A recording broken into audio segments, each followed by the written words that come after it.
Oi, pessoal, bem-vindos a mais uma aula de geografia. Nós vamos falar sobre os conflitos do mundo contemporâneo a partir da teoria ou da tese do choque de civilizações.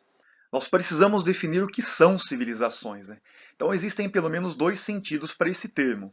Um deles está no singular, e é quando a gente olha o significado a partir do nosso contexto ou do ponto de vista da cultura de um povo, né, em oposição aos outros. Então, aí a gente teria a definição de civilização como algo evoluído, superior, civilizatório. Isso quando comparado a povos considerados mais simples, né? E aí quem não é civilizado é o bárbaro, né? O mais atrasado, mais fechado, distante das questões do mundo moderno e tudo. O segundo sentido, né, que é o que a gente vai estar usando aqui, tem a ver com civilizações, né, no plural, né, que é a observação das diferenças culturais entre os povos da Terra. E aí não cabe a ideia de superioridade cultural. Por quê? O que existe são diferenças, diferentes modos de vida, diferentes formações culturais, religiosas, né? Valores diferentes, enfim. E as civilizações, então, definindo, são entidades culturais. Elas organizam-se em amplas áreas geográficas, com um conjunto de aspectos da vida intelectual, artística, religiosa, moral, técnica, material, né? É, elas são muito abrangentes, né? Elas correspondem a amplas áreas geográficas e vai muito além de um povo ou de uma nação. Mas ela pode corresponder a vários povos, nações, países, se eles tiverem uma identificação cultural, né? Civilização tem um grau de generalização que vai além de uma identidade regional ou nacional. Vamos falar do choque de civilizações. Essa ideia surge como uma tentativa de explicar os conflitos e a política mundial a partir do pós-Guerra Fria, né? Que durante a Guerra Fria nós tínhamos um mundo bipolar e uma disputa ideológica entre capitalismo e socialismo. E a questão era tentar entender de que lado cada país estaria. Ou era capitalista, ou era socialista, ou era um país não alinhado a nenhum dos lados, né? Agora a questão ela mudou, né? Antes a pergunta era de que lado você está. Após isso a pergunta é quem você é? Qual é a sua identidade? Então nós teríamos um retorno às tradições e o mundo passaria a ser olhado culturalmente. Essa é a ideia de Samuel Huntington, autor do livro O Choque de Civilizações e a Recomposição da Ordem Mundial. Então, o choque de civilizações ele é um choque cultural entre os povos. Nós temos um sistema internacional, né, vem sendo formado por um processo de globalização, mas nós não temos uma sociedade internacional que compartilha dos mesmos valores. Então não existe uma cultura universal e os povos não caminham numa mesma direção. Existem outras forças, né, religiosas, culturais, nacionalistas, puxando para o lado contrário à globalização. Então, nas palavras de Samuel Huntington, ele diz o seguinte aqui, né? Minha hipótese é que a fonte fundamental de conflitos nesse mundo novo não será principalmente ideológica ou econômica. As divisões entre a humanidade e a fonte dominante dos conflitos será cultural. Os Estados-nações continuarão a ser os atores mais poderosos no cenário mundial, mas os principais conflitos da política global ocorrerão entre diferentes civilizações. O choque de civilizações dominará a política global. As falhas geológicas entre civilizações serão as frentes de combate do futuro, né? Então, o que a gente pode tirar desse trecho que ele coloca aqui, né? Que os conflitos não terão origem fundamentalmente mais em ideologia ou economia. Os conflitos que dividirão a humanidade serão culturais e que a política mundial seria regida, direcionada pelo choque entre civilizações, formando linhas divisórias entre elas, né, que seriam então as frentes de tensões no futuro.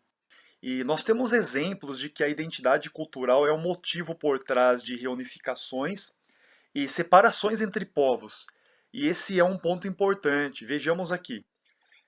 Nós temos a reunificação da Alemanha após a queda do Muro de Berlim, e por mais que a parte oriental e ocidental do país fossem separadas por décadas, com sistemas econômicos e ideológicos diferentes, no final a cultura foi a força que reuniu novamente os dois lados, né? Nós temos o exemplo da ex-Iugoslávia, né? A antiga Iugoslávia reunia nações com diversas culturas, religiões, línguas, né? No sudoeste da Europa. Mas no início dos anos 1990, o país entra em colapso com vários movimentos de independência, né? Dos diversos grupos étnicos e também várias guerras civis que praticamente desfizeram ali a antiga fusão desses grupos que formavam a Iugoslávia. E assim nós tivemos a separação em 7 países. Hein? Então a força do nacionalismo, das diferenças culturais, religiosas e étnicas acabou pondo fim a essa antiga união. Nós temos o exemplo ali da divisão do grande território do Sudão em 2011, em Sudão e Sudão do Sul. Esse país africano vivenciou os mais sangrentos conflitos civis. E aqui nós temos assim, o norte, que hoje é o Sudão, é composto, né, por regiões desérticas, formado por maioria árabe, e a religião que domina é a islâmica. E a parte sul do antigo Sudão, desse território, que em 2011 então, né, se emancipou e se tornou um novo país, o Sudão do Sul, e o predomínio da população era cristã e animista. Né?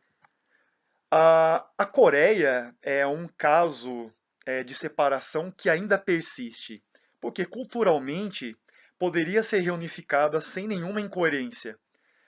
No entanto, apesar de alguns esforços de aproximação entre a Coreia do Norte e a Coreia do Sul, a distância entre os regimes políticos não deve favorecer nenhum movimento mais concreto de unificação, porque a ditadura extremamente controladora da Coreia do Norte, para continuar garantindo a dinastia da família Kim no poder, ela deve barrar a união das Coreias.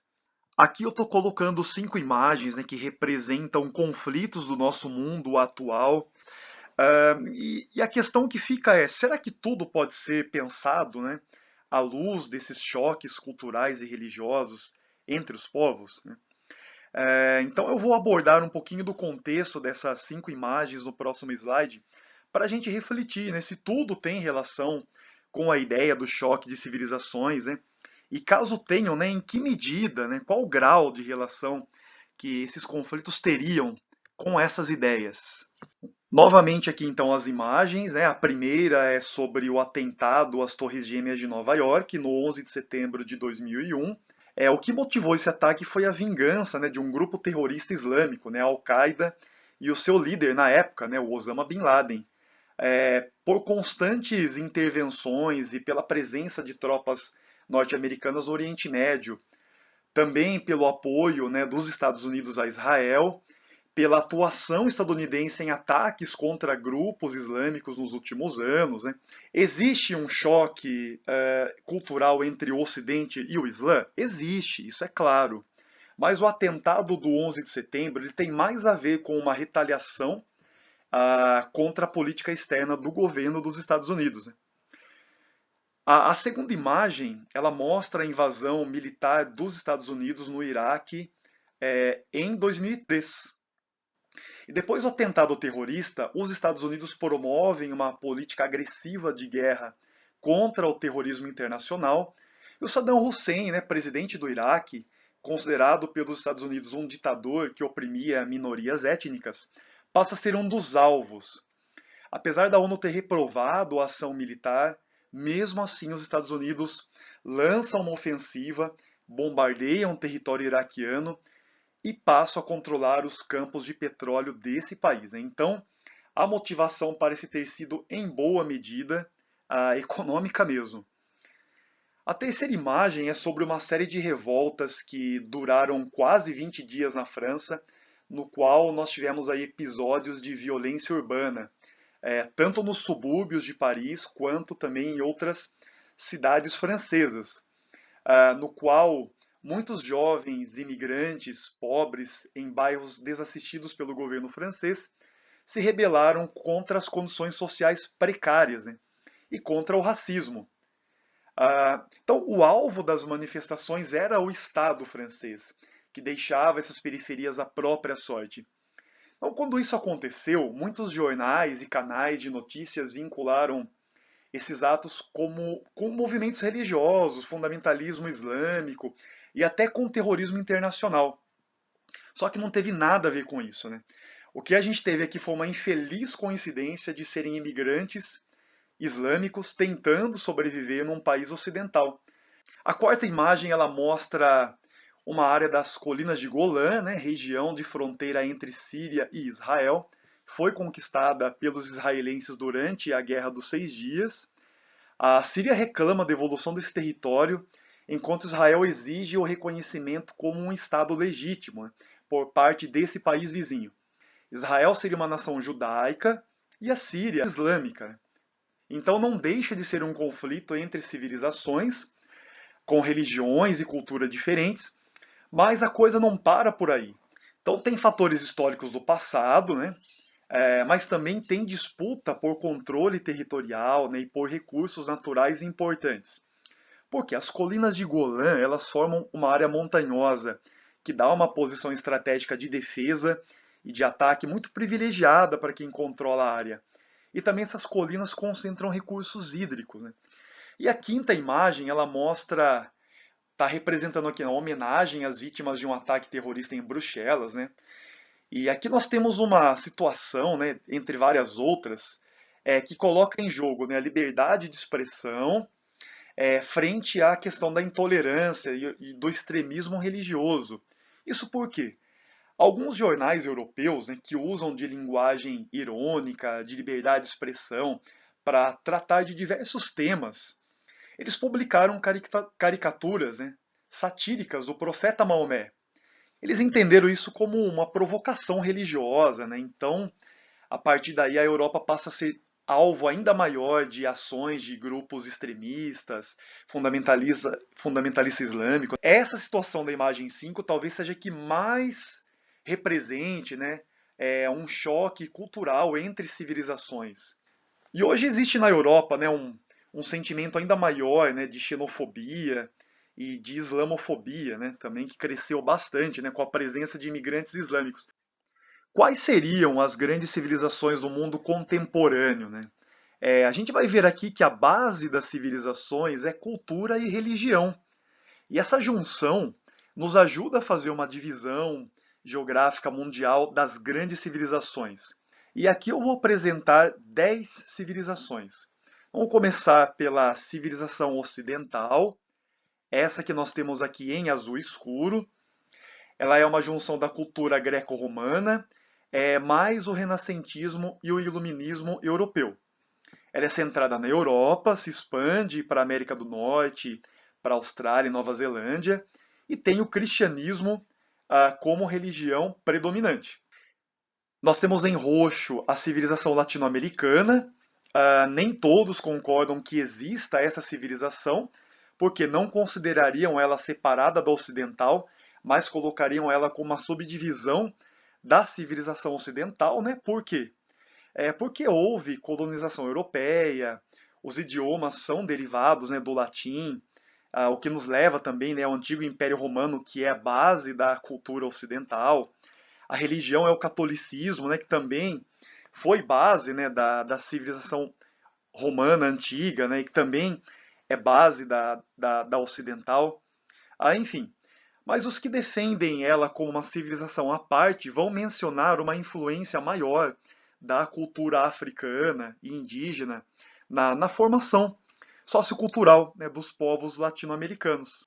A próxima, em azul claro, é a civilização ortodoxa. Tem a Rússia como principal centro, mas também se estende ali por todo o leste europeu, né, e também por os Balcãs.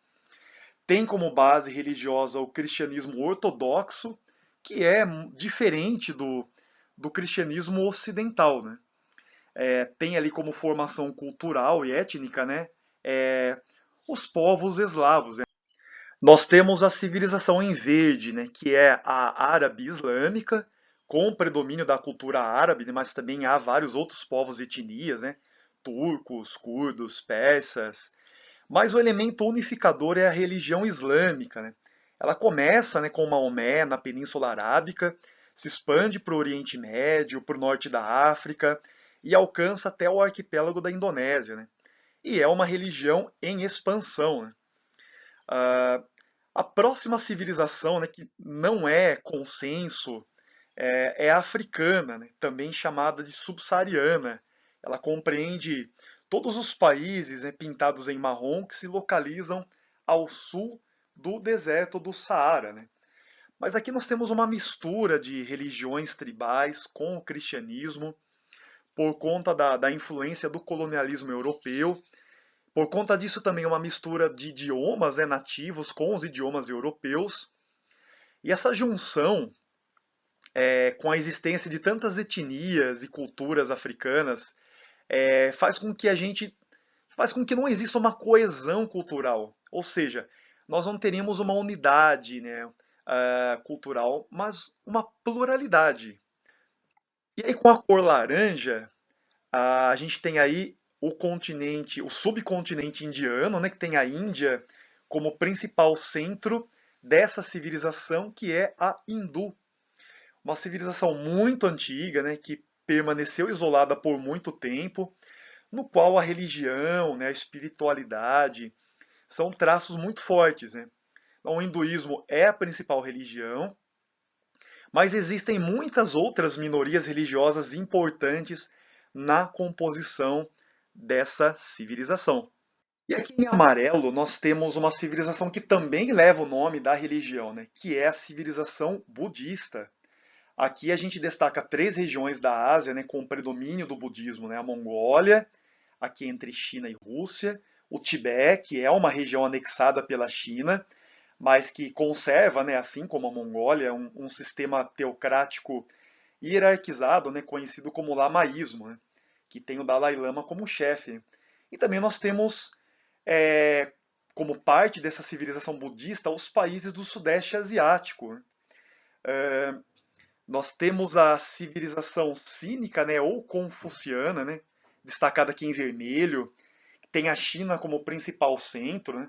O significado do termo cínica, o cínico, né, é o mesmo que China, mas para não limitar somente a China, talvez o mais correto seria chamar de civilização confuciana, porque além da China, fazem parte dela também o Vietnã, as Coreias do Norte e do Sul, e também Taiwan, onde nós teríamos ali, né, o confucionismo e também o taoísmo, também o xamanismo, né, oriental, como grandes sistemas e forças religiosas, né? As duas próximas civilizações são limitadas por um país, né? Primeiro é o Japão, civilização japonesa, né, nipônica ou ainda shintoísta, já que o shintoísmo é a religião nacional ou nativa desse país. Muitos consideram a formação cultural japonesa como peculiar, né, autônoma, que se desenvolveu sem misturas, né? E por isso faria sentido mantê-la separada. Outros incluiriam o Japão numa civilização mais ampla, sendo parte até da civilização cínica, né, confucionista, ou, ou mais ampla ainda, né, uma civilização oriental, pegando boa parte ali do Oriente. E a segunda civilização, a suposta, né, civilização, sendo composta por um único país, é a chamada civilização judaica, né? Já que ao longo do tempo, Israel, né, conservou a religião, a cultura e também o idioma, né, antigos, né? E esses seriam elementos para separá-la como uma civilização exclusiva.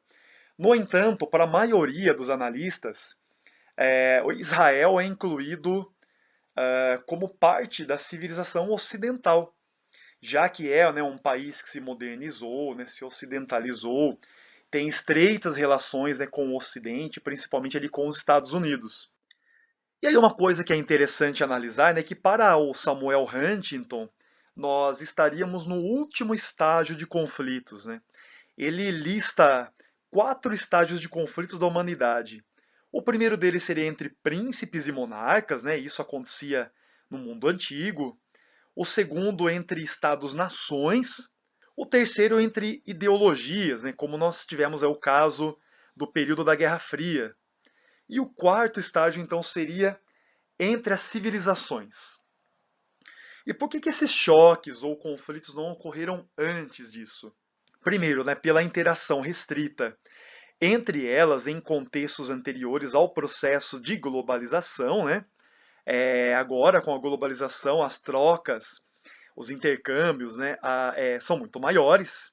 Ele também vai falar da instabilidade anterior, era dentro dos povos que formavam essas civilizações. Agora, essas civilizações já formadas, com as tensões internas em boa parte resolvidas, agora essas tensões se voltam para fora, né, se voltam entre elas. E a presença e o domínio do Ocidente no mundo, as intervenções políticas, né, militares, o poder tecnológico que acaba interferindo na cultura de outros povos, também acaba sendo ali, né, um motivo de desavença entre as civilizações mundiais. O Huntington ele parece ter uma percepção muito interessante sobre as regiões do mundo, né, as áreas dos conflitos na nossa geopolítica atual. Ele chega a afirmar o seguinte, né, que as linhas entre encontro de civilizações serão os campos de batalhas do futuro. Né? Então, para ele, as áreas do planeta, né, em que haverão conflitos, tensões, seriam as áreas de encontros, né? As áreas limítrofes entre uma civilização e outra. Né? Isso é bem interessante e a gente consegue, inclusive, dar exemplos sobre isso. Então, aqui com o número 1, nós teríamos tensões fronteiriças e disputas pela região da Caxemira entre Índia e Paquistão. Então, nós teríamos aqui um conflito entre a civilização hindu e a civilização islâmica, né? E esse conflito é dos mais sérios no nosso mundo, né? Porque Índia e Paquistão são duas potências nucleares, né? O número 2 seria um conflito entre Índia e China, né? Seriam as disputas territoriais em vários pontos de fronteiras montanhosas próximas ao Tibete. E aí nós temos então um conflito entre a civilização, né, confucionista, né, cínica, chinesa, e a hindu. E ainda no meio disso, nós ainda temos, né, o Tibete, que seria a civilização budista, né, no meio desse enrosco todo. O número 3, nós teríamos ali um ressentimento, né, da Coreia do Sul e da China pelo imperialismo japonês agressivo, né, durante a Segunda Guerra Mundial e antes também da Segunda Guerra Mundial. O Japão colonizou, né, as terras da Coreia do Sul, né, também dominou a China, né, e causou prejuízos grandes para os chineses durante a Segunda Guerra Mundial. Então nós temos aqui um conflito entre a civilização nipônica e a civilização cínica, né, confucionista. O número 4 vai representar ali, né, um conflito, né, dos maiores do mundo, uma junção de terrorismo, né, na Europa, também da vinda de refugiados, imigrantes ilegais, né, islâmicos, né, na fronteira entre a Europa e a África, mas também entre a Europa e a Ásia. E nós temos aqui claramente, né, uma tensão, né, nessa região de fronteira entre, né, o Ocidente, né, civilização ocidental, e o Islã, civilização islâmica. Aqui no nosso número 5, a gente teria, né, a guerra entre Ucrânia e Rússia e as tensões entre Rússia e Europa, né? O que nos coloca, né, coloca em oposição a civilização ortodoxa com a civilização ocidental. Né? Aqui com o número 6, a gente vai ter então as tensões entre Israel e os vizinhos do Oriente Médio, né? Coloquei aqui representando a civilização judaica com uma estrela, né? Praticamente ali plantada, né? Cravada numa região em verde, né? No mundo islâmico. Com o número 7, a gente vai ter também conflitos civis, né? Prolongados, né? Que resultaram na fragmentação do Sudão, né? Que se dividiu em Sudão do Sul. E aqui nós temos claramente, né, uma demarcação no continente africano entre a civilização árabe islâmica e a civilização africana, né, ou subsaariana. Né? E ainda o número 8, nós teríamos aqui, né, migrações clandestinas entre a fronteira do México para os Estados Unidos. Ela não é apenas uma fronteira estadunidense com o México, ela é uma fronteira entre dois mundos praticamente, né?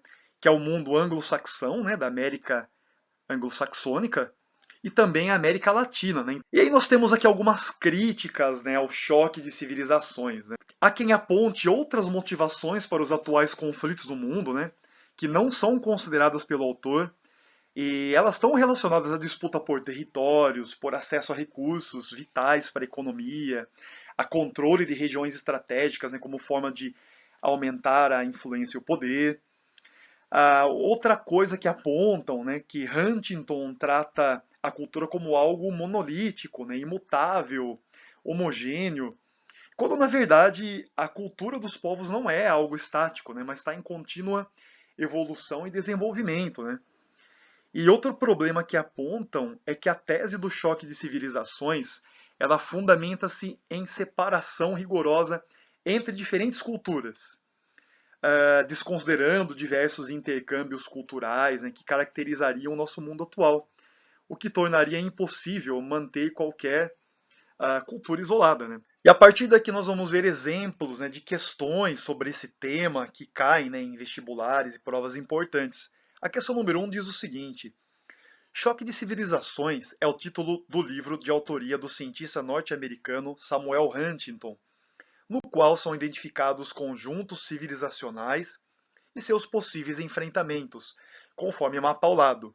A partir da análise do mapa, outro título adequado às ideias de Samuel Huntington é: aqui a gente percebe aqui setas vermelhas, né, da civilização ocidental, um arco dividindo ela com possíveis enfrentamentos, né, de outras civilizações, tem pontos de tensões, né, com a civilização latino-americana, em verde, né, a civilização árabe-islâmica, em amarelo a civilização confuciana, né, tendo como centro a China, também a civilização ortodoxa, uma setinha vermelha, né, tendo como centro a Rússia. Então vamos lá, qual que seria um outro título que caberia, né, que seria adequado às ideias do Samuel Huntington? Letra A, Ascensão dos nacionalismos periféricos.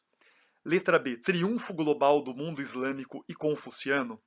Letra C, O fim da história e da ideologia. Letra D, A retomada do processo de ocidentalização no mundo. A letra E, O mundo ocidental em risco. Né? Pelo mapa está sendo abordado do ponto de vista da civilização ocidental e dos choques, né, entre ela e os demais. A alternativa correta seria a letra E, O mundo ocidental em risco. A questão número 2, né, que já caiu na Unesp, é uma questão que vai enfatizar ali as religiões. Diz o seguinte, né, segundo Samuel Huntington, a política mundial está sendo reconfigurada seguindo linhas culturais e civilizacionais, nas quais o papel das religiões é muito importante. Então ele nos dá aqui, né, uma tabela para a gente tentar correlacionar, associar as duas colunas. Então eu sugiro que você pause esse vídeo, né, analise, para fazer a associação para chegar na alternativa. Aqui no caso a nossa alternativa correta é a letra D. Letra D, então, seria a alternativa correta para essa questão. E a questão número 3 diz o seguinte, né, que segundo Samuel Huntington, autor do livro O Choque das Civilizações e a Recomposição da Ordem Mundial, o mundo está dividido em 9 civilizações. Então ele está aqui apresentando um mapa com a divisão dessas 9 civilizações mundiais. Na opinião do autor, o ideal seria que cada civilização tivesse ao menos um assento no Conselho de Segurança das Nações Unidas. Sabendo-se que apenas Estados Unidos, China, Rússia, França e Inglaterra são membros permanentes do Conselho, analisando o mapa, pode-se concluir que a letra A. Atualmente, apenas 3 civilizações possuem membros permanentes do Conselho de Segurança. Letra B. O poder do Conselho de Segurança se concentra em torno de 2/3 das civilizações citadas pelo autor. Letra C. O poder do Conselho de Segurança está muito desequilibrado, pois, com exceção da China, seus membros pertencem apenas à civilização ocidental. Letra D. O poder é concentrado, já que 2 continentes estão representados no Conselho de Segurança. Ou a letra E, o poder está diluído entre as civilizações, de forma que apenas a África não possui representante no Conselho de Segurança. Nós teremos que ter noção de quais partes, de quais civilizações esses 5 países aqui mostrados na questão compõem, quais eles representam. Então, Estados Unidos, França, Inglaterra pertencem à civilização ocidental. A Rússia, a civilização ortodoxa, e a China, a civilização cínica, ou confuciana. Então a gente chegaria na alternativa A como a alternativa correta. E essa seria então a resposta da questão número 3. É isso aí, galera. Chegamos ao final de mais uma aula. Muito obrigado por chegarem até aqui comigo. Nos vemos numa próxima. Até logo. Tchau, tchau.